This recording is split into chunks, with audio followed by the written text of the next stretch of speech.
A letter that missed the night. Dawn broke over the English Channel on the 6th of June 1944. The sky the colour of cold steel and rain.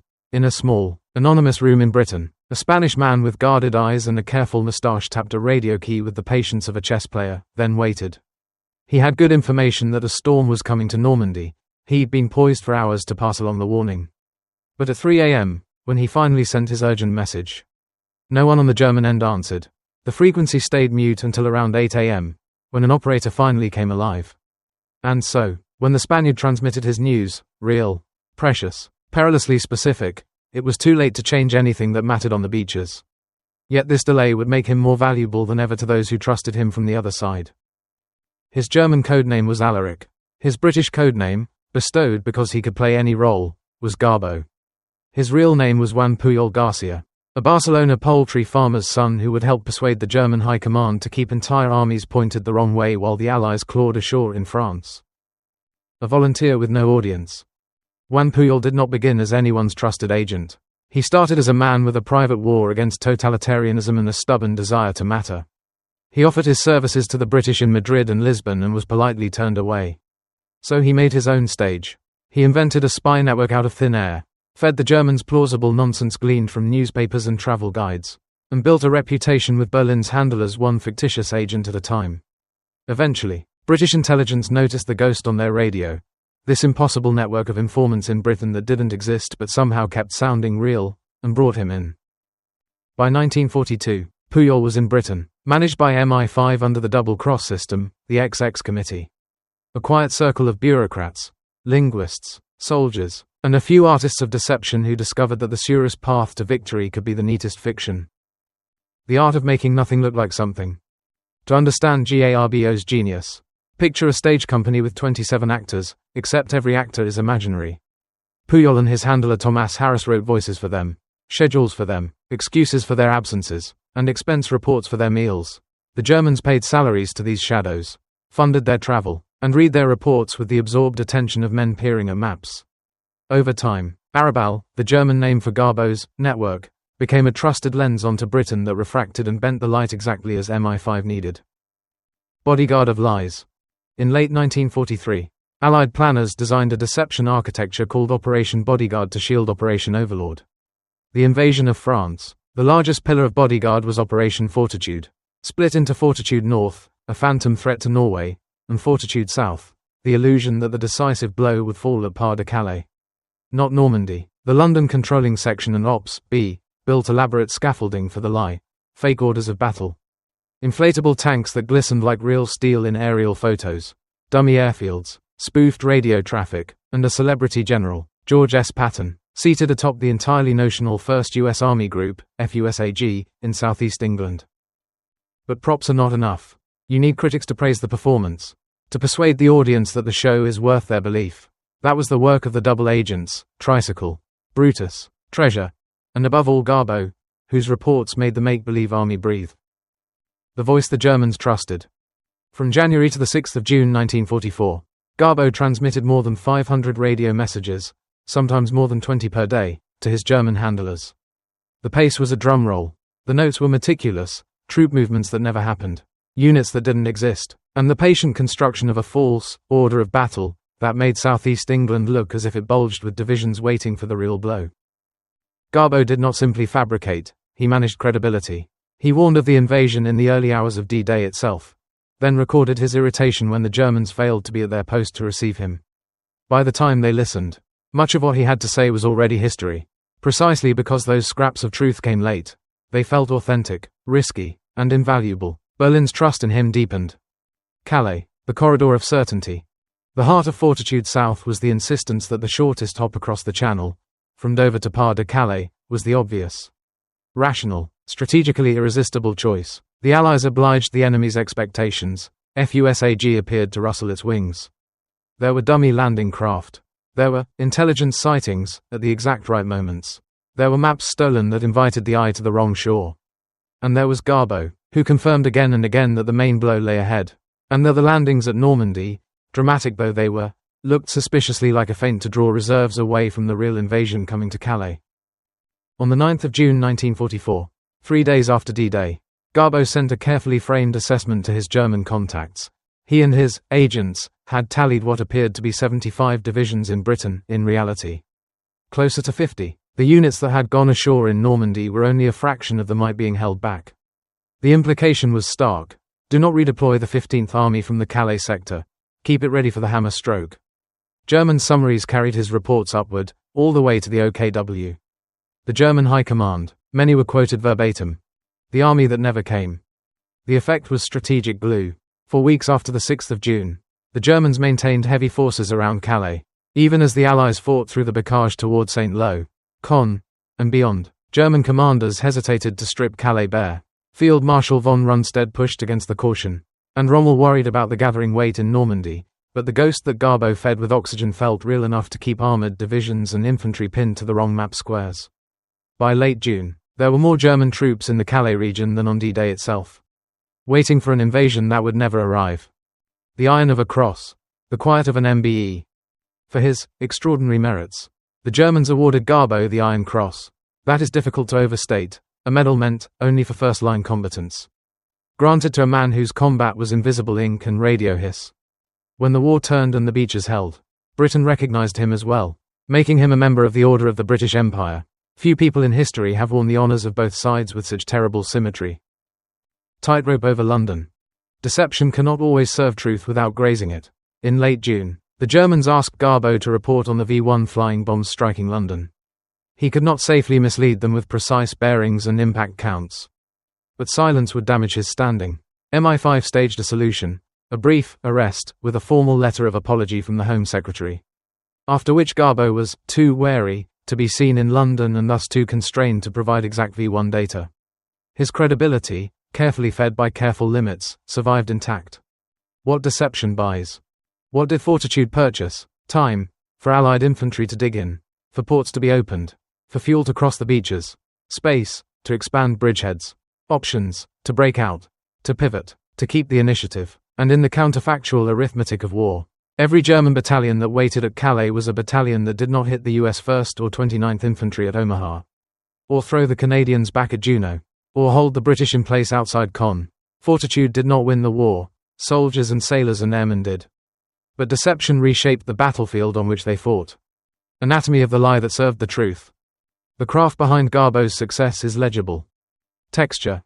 His reports contained errors, hesitations, and disagreements among his fictitious agents, the messy gristle that makes a story taste real.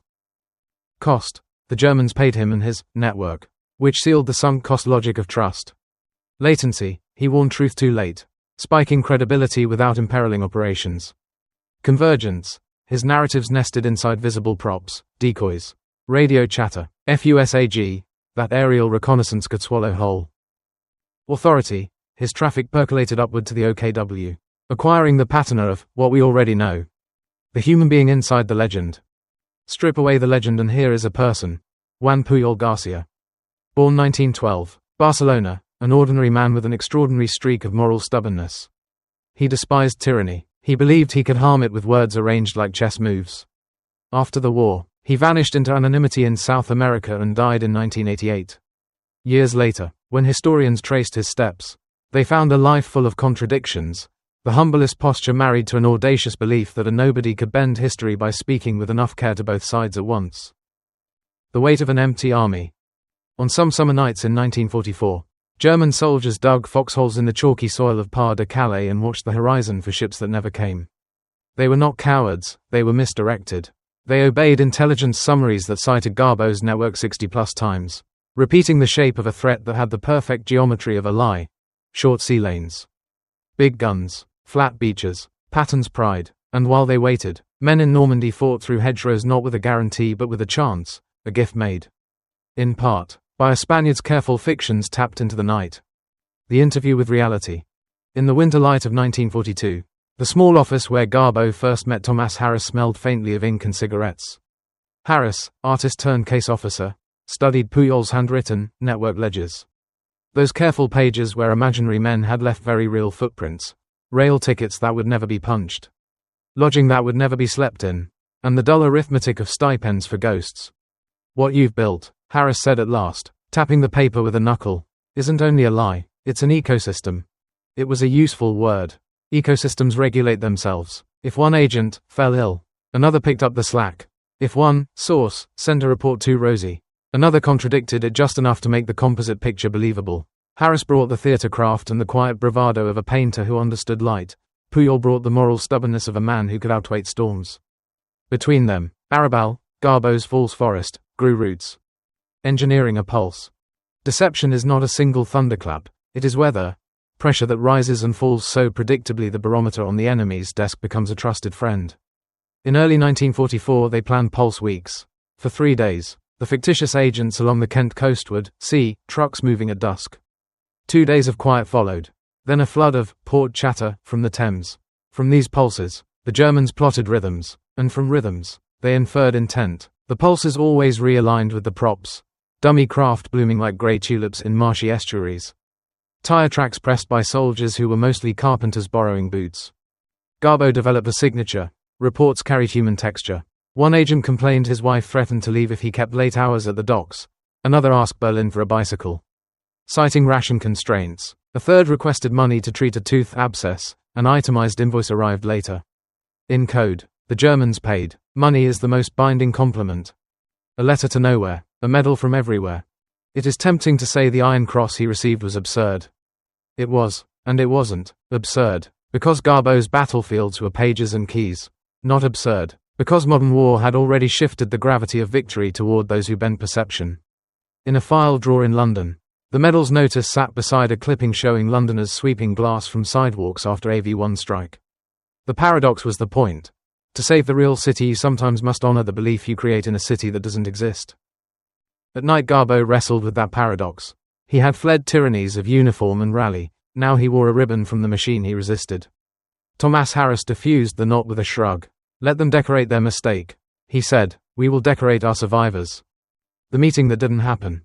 Once, in late May 1944, the Germans asked for a face-to-face with one of Garbo's sub-agents in neutral territory after the coming calm. Dangerous. A meeting commits the lie to flesh. Harris solved it by arranging a small miracle of inconvenience. The sub-agent's train derailed 4 miles outside Lisbon amid a real farmers' strike that stalled transport. It was neat because it borrowed truth's body heat. A short, irritated message, I am wet. Mud to my calves. The suitcase is ruined. Will reschedule, was all it took to preserve the fiction and deepen credibility. Rommel's weather. In Normandy, hedgerows breathed damp and green. Erwin Rommel worried less about Allied courage than Allied capacity. Floating harbours. Fuel lines. Rolling reserves. He could see, dimly, that time would be the Allies' first conqueror. Yet even Rommel's sharp eye was framed by summaries that insisted Calais remained the keyhole. He argued to smash the bridgehead early. Counter-arguments pointed north and east. In a bunker where maps stayed clean and boots stayed clean, a colonel traced the short sea lane with a pencil and said, "Here, logic remains here." The pencil was Garbo's. In a way, his dispatches, braided with those of other doubles, reinforced the logic already living in German minds. Deception works best not by inventing new desires but by fertilizing the ones your enemy already has. The radio's persona. The radio itself became a character. Operators staged fatigue, missed handshakes, cramped fists, coffee stains on logbooks. A young WAAF telegrapher, Mags, to everyone, developed a knack for placing microscopic errors that a good editor would keep and a bad one would fix. Berlin was a good editor, it kept the flaws. When the D-Day warning went out and bounced back unanswered at 3 a.m. Mags noted, static strong, suspect thunder over the bay. Later, when the Germans replied and Garbo sent his belated truth, Mags added only that the dawn was cold and made it hard to feel the key. A small note, a big harvest, the reality of fingers made the message itself feel real. The shape of Patton's shadow. General George S. Patton played the sun around which FUSAG's planets spun. Reconnaissance photographs caught him inspecting troops. Locals saw him drive by. Patton did not need to arise from nothing, he existed. Loudly. The trick was harnessing that loudness without letting it burn holes through the canvas. When Patton delivered speeches to real units far from Kent, Fortitude's planners arranged that German ears heard echoes from the southeast anyway. A colonel who overheard a driver boasting in a pub. A fitter at a new airstrip who saw Patton's staff car. All of it arranged, none of it entirely false. A shadow is most convincing when it keeps the shape of the thing that casts it. After Con, before Cobra.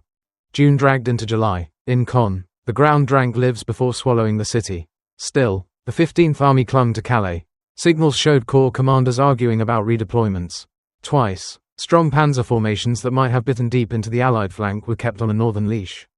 Those decisions are not cinematic. No single door swings. No single bridge explodes. But history is full of negative victories, things that never happened because the board had been tilted an hour earlier by someone the enemy never met. Garbo's reports in this period were cautious. Overuse is sabotage. He dialed down claims just as Allied strength in the beachhead rose. Saving his emphatic tone for one great thump in mid-July. FUSAG's final preparations, now visibly underway. The Germans underlined the sentences twice. The arithmetic of the breakout. When Operation Cobra finally loosened the barrage, German minds were still braced for a second door to blow open at Calais. Cobra's dust convinced many that Normandy was real enough. How could it not be, but not necessarily decisive? That distinction, more than any map line, measured Fortitude's profit. For each day the 15th Army waited. Allied trucks moved west, for each day of waiting. Allied bombers flew deeper, for each day. The price of realizing Calais was a dream rose until no one could afford to wake. The letter he never sent. Pujol drafted a letter he never mailed, addressed to a future child he didn't know he would have. In it he wrote that decency is a poor weapon but an excellent compass. Tyrannies, he said, train good men to believe their decency is naivete. The antidote is to practice decency with technical skill. If a lie serves life, he wrote, it is not a lie in the service of death. He crossed out the last sentence. He wrote, I am trying to keep boys from dying where boys I cannot see would prefer they die. The page stayed in a drawer. He would later abandon the draft the way a soldier abandons a trench when the front moves, without ceremony, leaving only the imprint of boots. Exit strategies. Wars end, identities do not, at least not quickly. After 1945, Pujol allowed a rumor to grow that he had died. It protected the family he would build later and the quiet he craved. South America granted him both distance and a climate soft enough to ease old aches. In time, a historian's curiosity would find him again.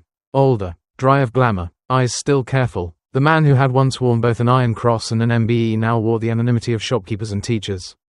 He liked it better. Fame is a kind of surveillance. The cartographer's mercy. Maps are tyrannical. They pretend to certainty with rulers and labels. Garbo learned to draw maps that could not exist, railheads for divisions that were vapor, fuel dumps for trucks that were papier-mâché, command posts that glowed only in the imagination of aerial cameras and overworked analysts. His cartography purchased mercy. Somewhere, on a June night, a German battery that might have been at Omaha was instead watching the white line of the Dover Strait. Somewhere, a boy who might have died at St. Lo lived to carry milk on a summer morning in 1946. Only occasionally did Garbo allow himself to think this plainly. Mostly, he worked. He worked until the heat sank from the day and the key cooled under his fingers. He worked because the art in front of him, the art of making absence weigh more than presence, had not yet finished saving what it could. Fortitude's northern weather. The lie had two skies. While Fortitude south painted thunderheads over Pas-de-Calais, Fortitude north spread a cool overcast across Norway. Phantom divisions gathered in Scotland, notional convoys assembled in remote locks, a drizzle of radio traffic whispered about a landing at Narvik to cut Germany's ore lifeline. To aerial cameras, airfields appeared to wake and sleep with the sun. To German interpreters, Scotland sounded like a dozing bear about to roll. Garbo did not lead the northern chorus, but his agents hummed along, an overheard complaint from a railway porter in Inverness. A misdelivered crate marked, winterized spares. The point was not to shout another lie, it was to stretch the enemy's blanket of attention until it would never cover both feet. Chess with many boards. Deception is never single-threaded. In London, the XX committee threaded Garbo's dispatches through a loom of other plays. Bogus wireless nets for FUSAG. Carefully staged leaks in pubs near Dover. Counter-reconnaissance patrols that planted tire tracks where there were no tanks. Even Ultra, the quiet harvest of enigma, was used like a mirror, letting deceptivists verify whether German analysts truly bit the hook. If the enemy shifted a regiment at a rumor, that movement became a feedback note. Turn the dial 2 clicks to the right. Add a name, subtract a date. Garbo's work did not live in isolation. It converged with a city of artisans whose medium was belief. Abwehr, RSHA, and the authority of paper. Belief, however, had to pass through offices.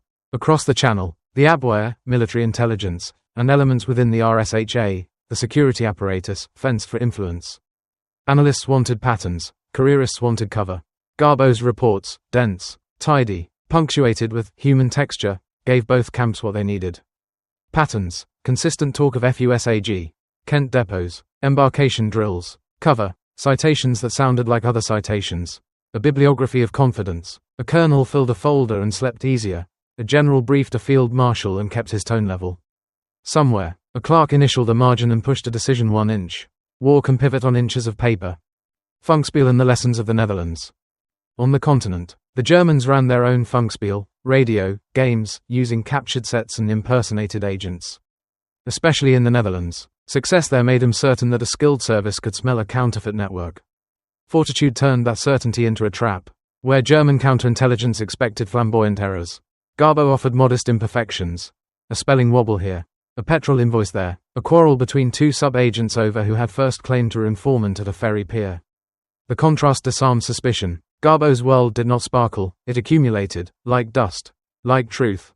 Need to know and the art of silence. Silence is a tool with an edge. When London hospitals filled and sirens hunted over rooftops, handlers forbade Garbo from offering precise V1 impact data. To keep him credible, they gave him something better than detail, consequence. He became skittish, once detained, always cautious. The Germans read fear in the right places, and fear turned to trust.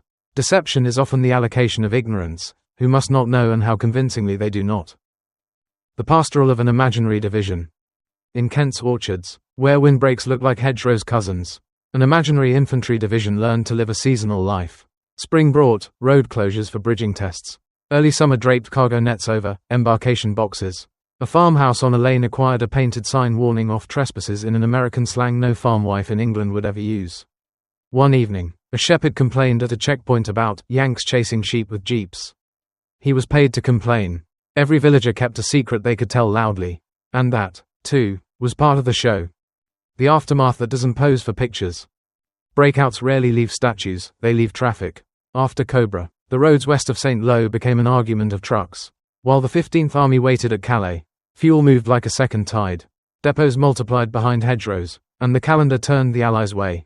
Fortitude's ledger was not heroic photographs but counterfactual arithmetic, battalions not shifted. Shells not fired, reserves not committed where they might have ripped new wounds into the beachhead.